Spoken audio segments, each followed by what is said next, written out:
Then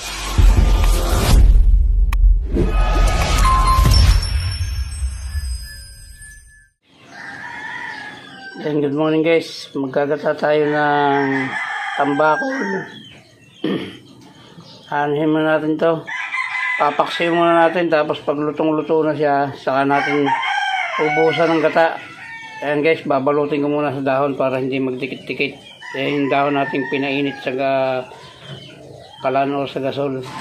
Ayan, babalutin ko muna guys, wala tayong cameraman. Ayan guys, may luya na yan sa kasuka. Talagyan ko na lang ng patis at saka bitsin, saka yung padalawa natin gata. Bago natin palalambatin yan guys. Lagyan ko ng dahon para hindi magdikit-dikit.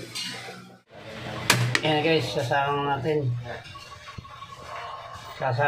Pagkuluan yan guys, lalagay natin yung padalawang gata ng nyug. Papakuluan muna natin.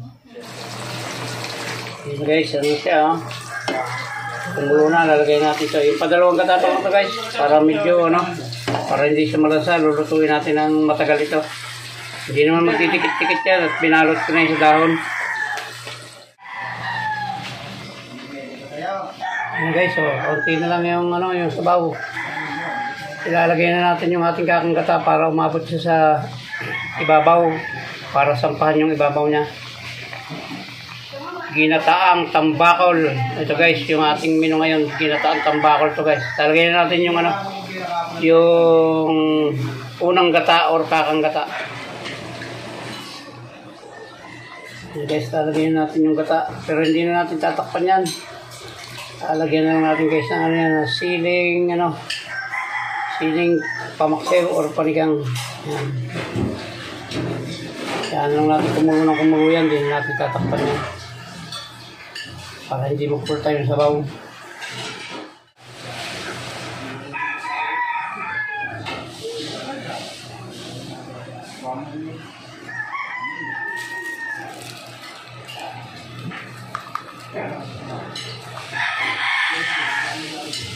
Meron ng paminta kanina yan guys, dagdagan ko lang ng buo.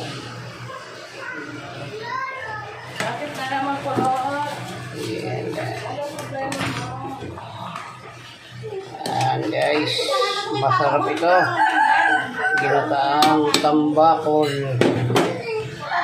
Pulutuin lang natin mabuti yung gata guys, at para magdiretso tayo sa CR. Yan ito guys, yung final na ricado niya, bawang at sibuyas.